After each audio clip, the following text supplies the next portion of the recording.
Do you ever feel like no matter what you say, you just can't get through to someone else? Especially if that someone else is someone that is very different than you or not very easy to convince. It's frustrating, right?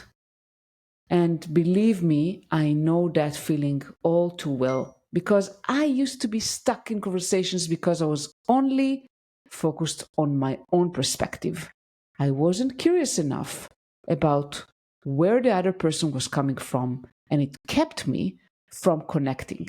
And that's when I learned the power of curiosity. Hi, everyone, and welcome to another episode of From a Woman to a Leader, a podcast dedicated to discussing women's unique challenges in the tech industry. I'm your host, Limor Bergman Gross, and today I have a pleasure speaking with Julie Pham, and she's the founder of CuriosityBased.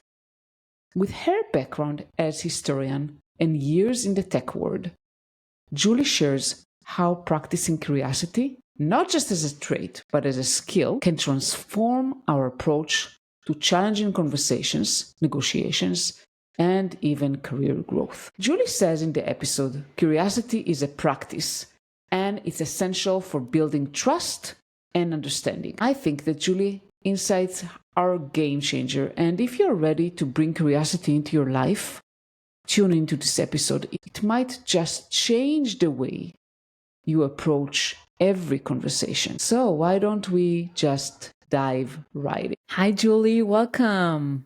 Thank you so much for being here today. Thank you so much for inviting me onto your podcast, Limor. Absolutely, my pleasure. And before we dive into our topic today, maybe briefly introduce yourself and your background. Yes, I was trained as a historian, so I have a PhD in history. Then I worked at my family's Vietnamese newspaper for 3 years. And then I spent the next 9 years in the tech industry before I started my own company, CuriosityBased, in the middle of the pandemic about 3.5 years ago. Wow, that's incredible. A lot of changes. Yes, lots of changes. Yeah. That's lots of pivots. Yes, sure. So I think that's kind of your background is a living proof that you can actually make changes and not to be afraid of that. Yeah, that's definitely what I've embraced. We got to adapt. Absolutely. And we'll dive into curiosity then, right? And let's start talking about curiosity in the workplace. And I know that in our pre-call you emphasized that it's really important to be curious, especially when you have difficult conversations and different conflicts. So can you kind of explain how practicing curiosity can help women navigate those situations? Yes. So first of all, I just want to emphasize that I describe curiosity as a practice. A lot of people talk about it as a trait, like something we have or we don't have. I think we are all curious, and yet we don't always practice it, and it can be hard to practice. And so it starts with just inward curiosity. And so it starts with just that pause. And especially in difficult conversations when we're feeling all of these emotions, it's just, wait, let me try to understand what I'm feeling, what I'm thinking, and write that down. And instead of just complaining about it or going in really hot, actually, or suppressing it, actually just writing it down and then talking about it with someone else and brainstorming. I actually just had this conversation with a friend who's a male tech leader for a long time, and he was having a difficult experience on a nonprofit board. And then I kind of just talked him through this, and he said, "Oh, so you're saying lead with curiosity?" And I said, "Yeah, just approach some questions." Definitely, and I very much relate to that. I think you mentioned curiosity, like we all have it and we need to practice it. I think like when kids are always curious, right? They are trying to do different things, and we always like need to protect them, right, for not harming themselves. But I think I think it's kind of natural for all of us to be curious, and along the way we kind of lose that, and we're so focused about ourselves, about our biases and what we think about our assumptions. Kind of what you're saying, what I'm hearing you saying is that We need to really look inwards and try to put aside whatever it is that we're thinking, whatever biases we have, whatever opinions, maybe feelings, and try to be curious on the other side. Yeah, and actually what you were saying about kids, a lot of times people think about curiosity as outward, so kids are constantly trying to understand the world around them. What they haven't started to do is to try to understand their own world. Why am I feeling this way?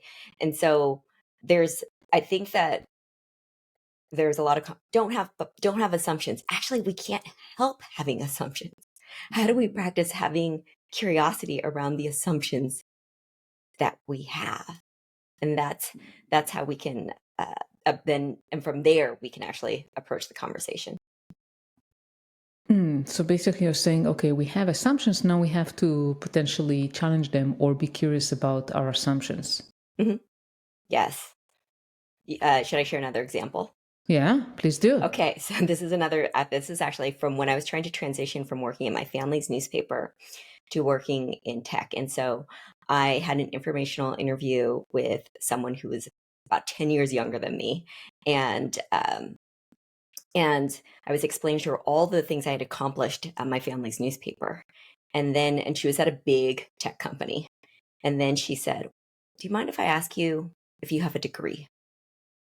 And I was just, yes, I have a PhD. And I was so angry. And I held that for so long. And I felt, how could she look down at me? And she thinks this and this and this. And I eventually did actually work at that tech company. And then years later, someone said, "Why were you so upset?" And then I realized I had an assumption. I was assuming she had an assumption about me, but I also had an assumption too. And that was, wait, that it's bad to why to that she assumed that I hadn't gone to college. And actually, I have a lot of friends who didn't go to college. And so what are my assumptions there? So we all have them. And sometimes we don't recognize them right away. And for me, when that someone asked me, "Why were you so upset?" I was actually it was, I instead of being defensive then, I was actually curious, like, huh, I had some too. Definitely. And how, I mean, it sounds easy, but I know it's not because those things happen in the moment, right? We Mhm. react by certain emotions, like, for example, being angry. Sometimes it's being offended, whatever that may be. And we have those assumptions. So, how can we practice that?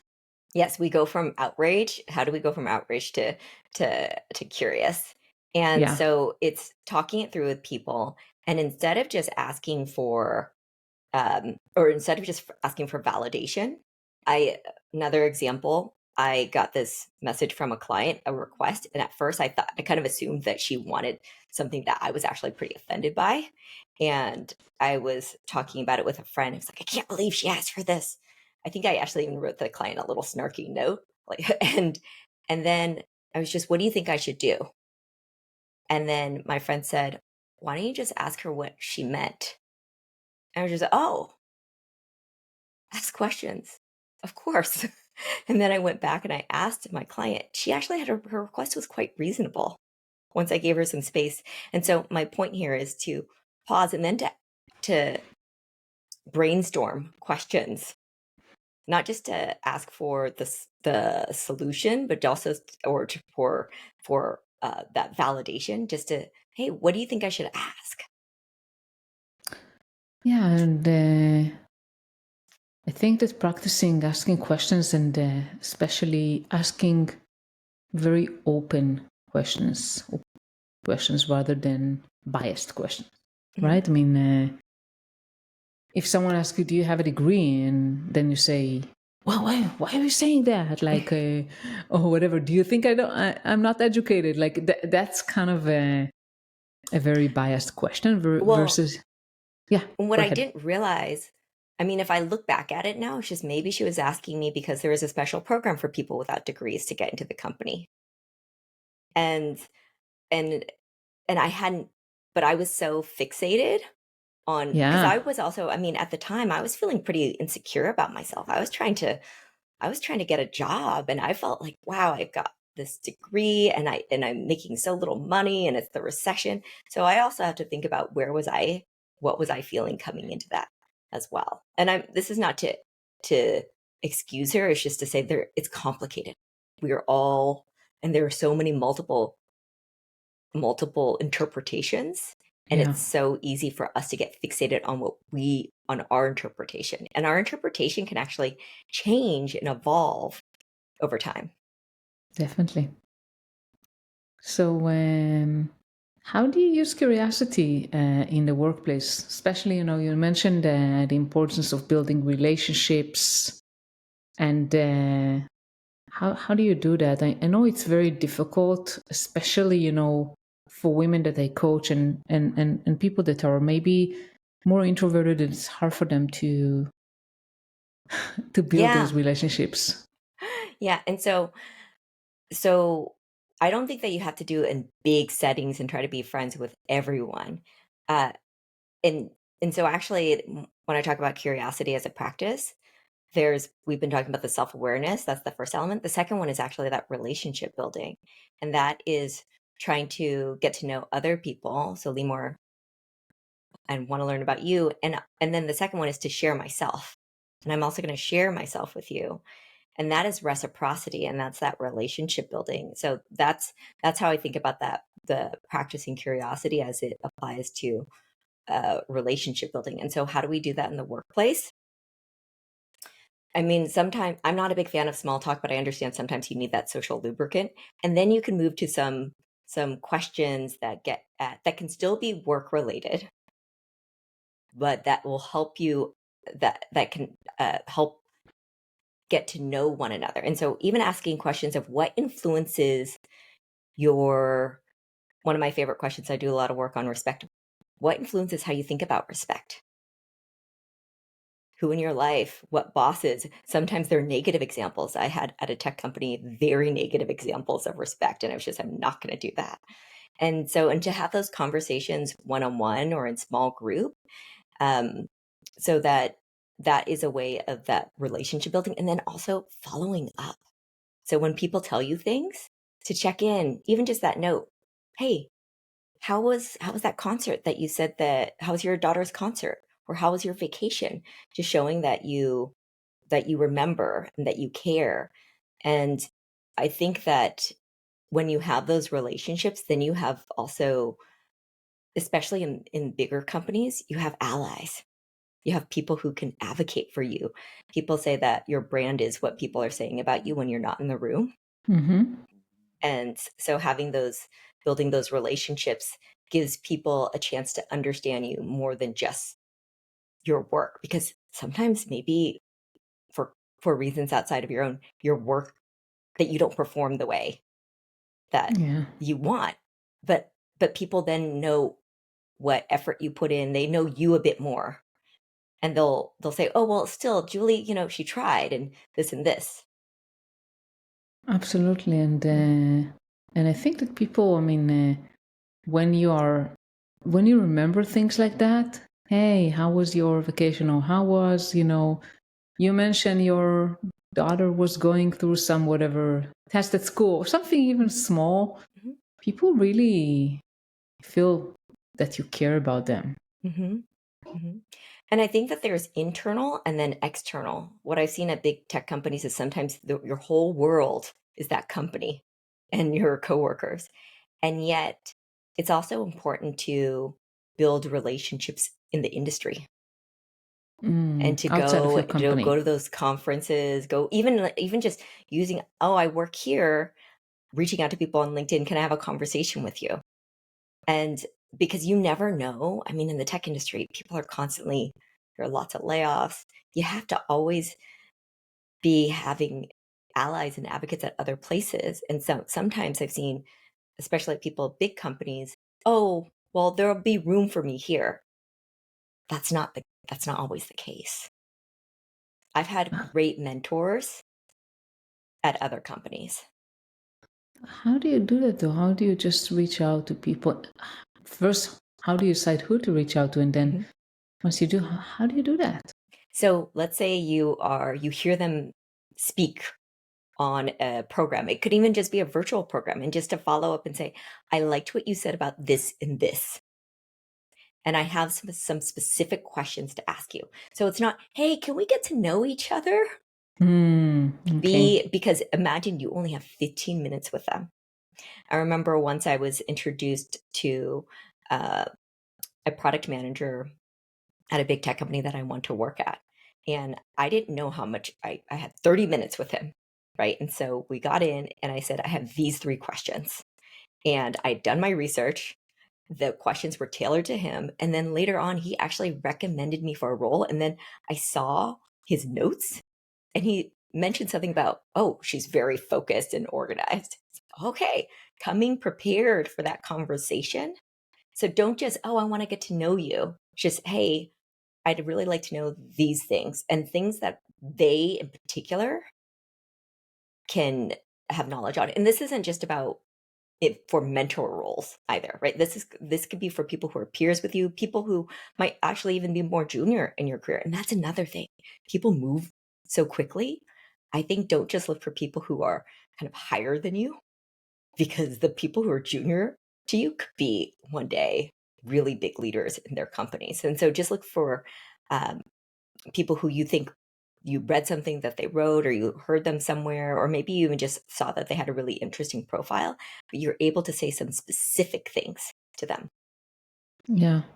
You have to find something to start the conversation with. I think that makes total sense. It can be challenging though if someone is really not active. Like if someone is not really sharing anything, they're just because there are a lot of good industry leaders that are just not on social media, they're not speaking, they're just doing their work. And then the conversation starter can be harder, right? I mean, you can ask them about, hey, I'm interested to hear about your work at such and such company or whatever, but you don't always have a lot of context. And that's actually another way, is to even ask people you know for recommendations. Ah, Hey, do you think that there's anyone I should be talking to? And so that can get at the people, oh, this person is really smart. I used to work with them. And perfect. people tend to feel really flattered when you ask them for advice or you reach out to them and you actually paid attention to, uh, even if you say, oh, this person said this about you, could we chat? Definitely. And I think people are very open typically to share their wisdom with others. It makes them feel good, right? I mean, it makes them feel, oh, I have something valuable that I can offer someone else. And the other thing is to follow up with updates. So it's not just that one time. Then later on from that conversation, you might recap and say, oh, I really appreciate how you said this and this. Or even later on, oh, this article made me think about you. Even if it's years later, oh, I saw that you got a new job. Congratulations. Hmm, So the that's follow wonderful. up, I think, is also really important. But it's so hard to do. Hmm. How do you Yeah. do that? How do you manage all that? Because like when you meet so many people, let's say you're kind of meeting with a lot of people, how do you keep track of all of that? I have a spreadsheet. Tell us your secrets. I have a spreadsheet. I do. So it's just, and I mean, I have a really good memory as well. But Mm. I'll just have a spreadsheet, and actually, I every year I send a personal newsletter update using MailMerge, and my rule of thumb is this. And so I have aside from the first name field, I also have a personal note field, and I need to be able to say something personal. How was your vacation? How's your daughter? If I cannot, from based on that last interaction, and if I can't, then I shouldn't email that person. And that gets, and I just use the Gmail mail merge. So it's coming from my email. And it's not like this special MailChimp marketing email. And I send things that have personal details, some work details. And you'd be surprised by how many people actually read it. And usually what I do is, because I can see who responded. Now I'm giving you all my secrets, Limor. Now it's Yes. and I actually have written about this too, so people can I can give you a link that Yes, explains how to do this. definitely. Is and if people don't respond after a few years, then I just take them off. Ah, You cool. would be surprised. I've run across people who just, well, you used to email me, and I guess I'm not getting that email anymore. And so it's just like, oh, Oh, they read the email. Or I'll run into people, oh, I haven't responded. It's amazing how many people read it because I do make it personal. Yeah, and I think that so first of all, thank you for sharing all the secrets, and definitely if you want to share that article that you wrote, um, I think it happens a lot that we think that if people don't respond, it could be to an email, it could be to maybe something you published on social media, and we feel like, well, I'm just sending something and no one responds. Actually, people read that, and they may not respond, but they do see what you're saying, what you're sharing, and they appreciate that. Yes, and they also share it with other people. They talk about it too. Yeah, sure. Perfect. So we talked about kind of relationship building both inside a company and outside. Let's talk about negotiations and how do you use curiosity in negotiations? So in general, I know in the tech industry, we constantly think of ourselves as problem solvers. And so it's Yeah. constantly looking for that solution and also a particular kind of outcome. I think when you approach a negotiation, it's be like, well, this is directionally what I want, but I don't need to get exactly that, right? It doesn't have to look exactly like that. What and approaching with curiosity is trying to understand what what is that person's what are the constraints, and asking questions around that so that you can work around the constraints, because constraints actually can make us creative, right? So it's like, Definitely. oh, and I understand this so much more now that I'm an employer too. So it's like, hey, so is it you can't give more, the salary can't be this, but maybe there can be a bonus, because for planning purposes, they don't want to give me this base salary because it's just, well, what if this is a bad year? But we Mm-hmm. can, well, oh, we can do some profit sharing. What can I, if I do this and it works well, can can I get that? Or maybe it's, I actually don't want the cash salary. I want you to make a I want you to invest in uh, my education, or I want to do this program, I want to do that, and then that's I don't have to pay taxes on that, right? So that's actually beneficial for me too. So I'm also thinking about tax efficiency as well. So just uh, as you go in to try to find out what they can do, and also talk to other people about what's possible. I think one of the things that's really hard, especially for women, is we don't actually know how much other people make, Mm-hmm. and we don't talk about it, and there's shame around it, and yet it is not illegal.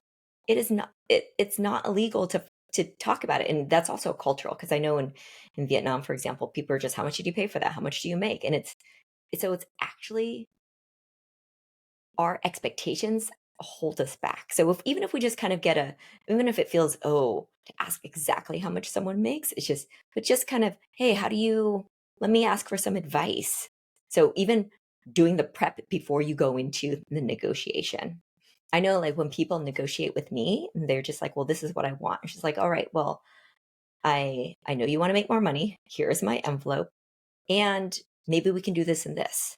And actually that created, for my company, I ended up saying, well, I can't give more than this, but how about we will do profit sharing on this project? Because right now we're not making any money on this product. But if you figure out a way to do that, since we're not making that much money on it, I'm fine with doing deep profit sharing on that. And that also empowers people as well. And I think also uh, trying to, as someone who, when you're negotiating with people uh, who are asking you for something, trying to have some transparency around what the constraints are, and as someone who's trying to get something, trying to understand what those constraints are. Definitely. And you mentioned multiple things. So I think being just open minded, right? It's a discussion, it's a problem solving. Mhm. And rather than there is only one way to get out of that, right? I mean, you mentioned salary. Okay, the only option is either get Mhm. the salary I want or don't. So Mhm. actually, there are more options than that. Maybe I can negotiate, I don't know, bonuses. Mhm. Maybe I can negotiate equity. Maybe I can negotiate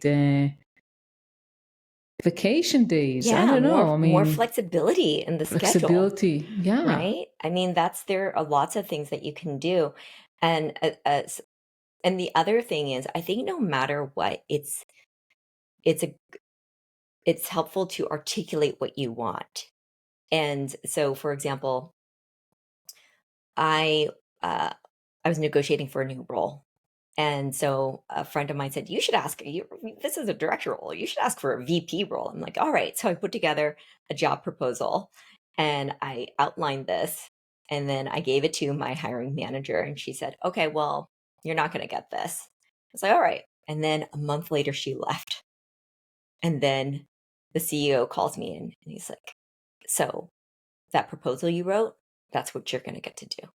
I didn't get it right away, but I got it within 3 months. And my point is sometimes if I had just like, "Oh, well, I didn't get it now," right? But even the process of me writing it out and sharing that indicated, I want this. Maybe not now, but I want this. Because sometimes I think we think, or sometimes we say, if it doesn't happen now, then I failed. And so I actually also have an article on this, on how do you write a job proposal for what you want. That was actually in the Ascend section of HBR, and so I can share that too. And it forces people to write down, this is what I want. So already you owe me 2 articles. Perfect. Yeah, and I really think that what you mentioned about written, like writing down Mhm. things is very powerful, and it shows leadership.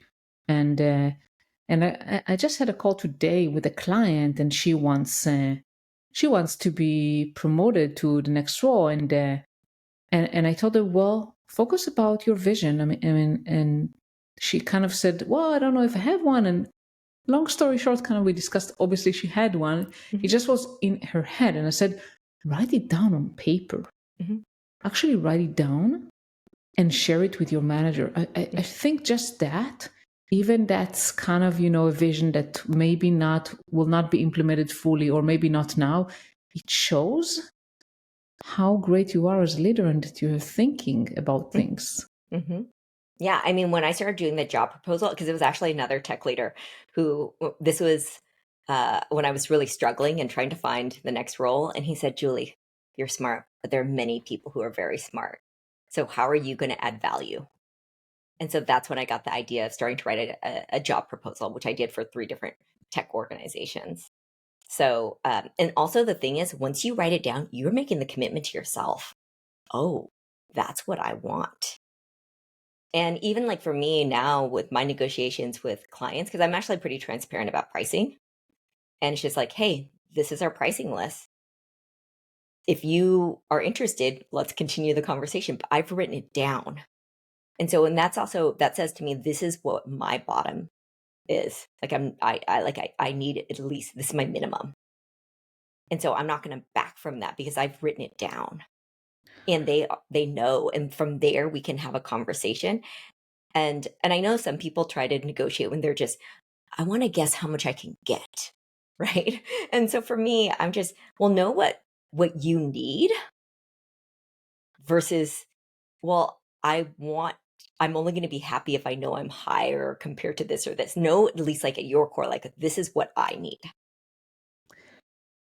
Yes, I am. I'm very much a believer of being true to yourself and be a leader rather than a follower.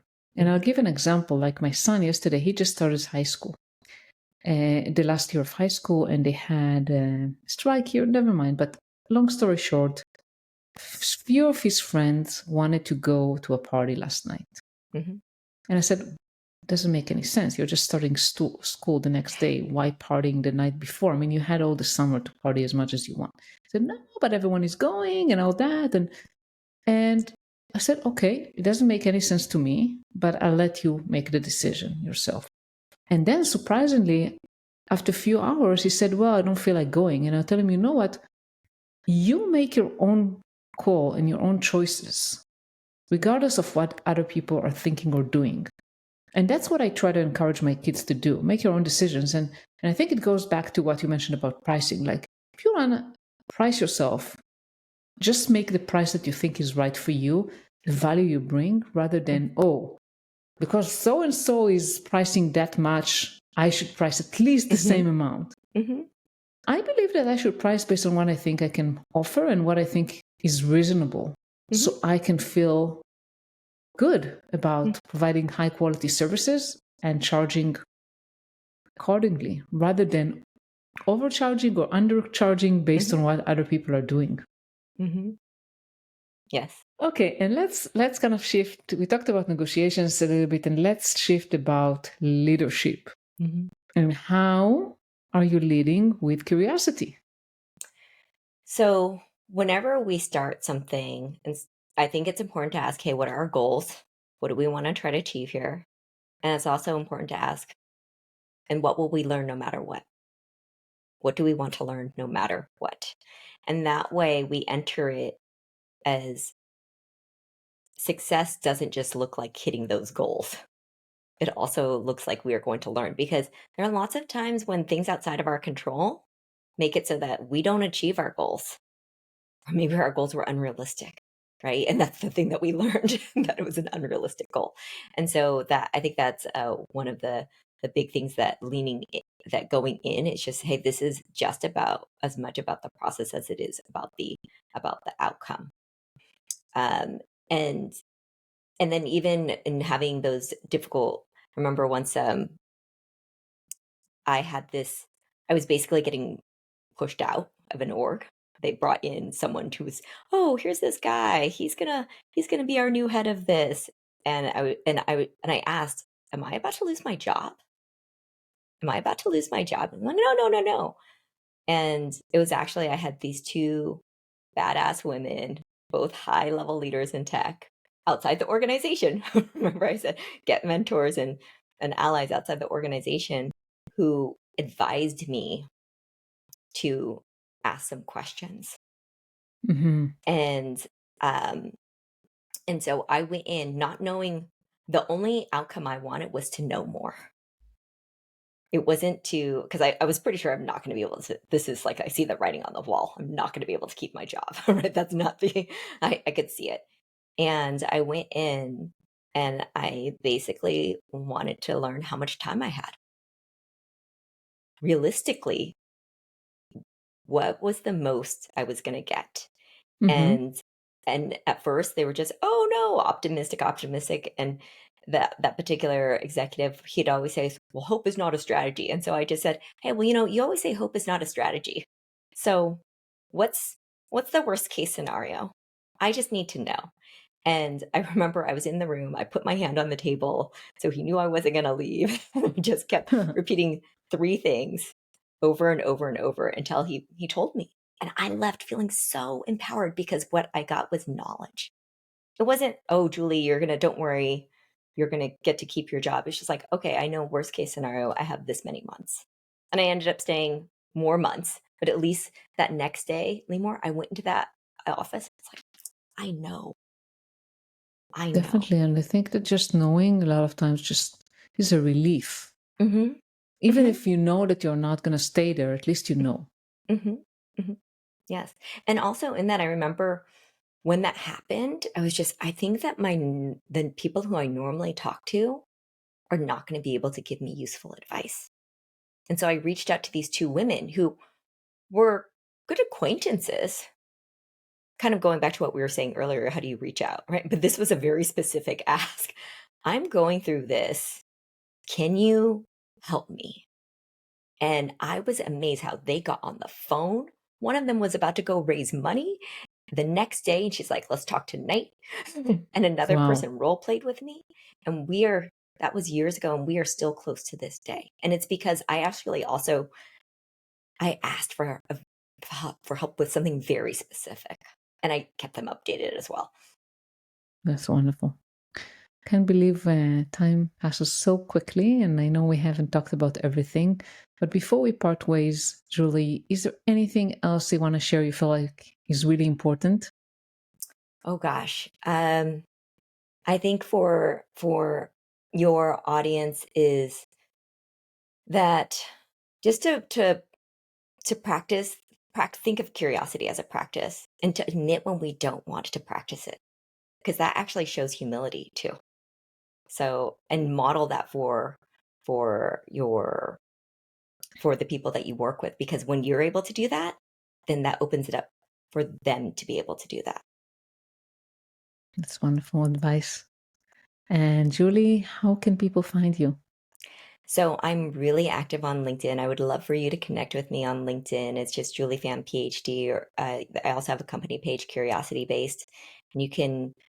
I'm also pretty active on YouTube, and I have CuriosityBased.com, and I also have a book called Forms of Respect, 7 Forms of Respect, and it has its own website as well. Perfect. I'll share all of those with our audience. Thank you so much, Julie, for being here today and sharing so much wisdom. Thank you so much for this great. I really enjoyed our conversation, Limor. Likewise. Thank you so much for listening to my episode with Julie, and thank you so much for tuning in. Before we wrap up this episode, I wanted to give you a preview of next week's episode. And I'm speaking with Daniela Sarmiento. She is a personal brand consultant and a former executive search expert. Daniela and I dive into incredible strategies for women in tech, especially those who feel they're not being seen. And we talk about building executive presence. We talk about positioning yourselves for career advancement. And Daniela tips are really important, especially for introverts or anyone who want to elevate their career without feeling the need to be the loudest in the room.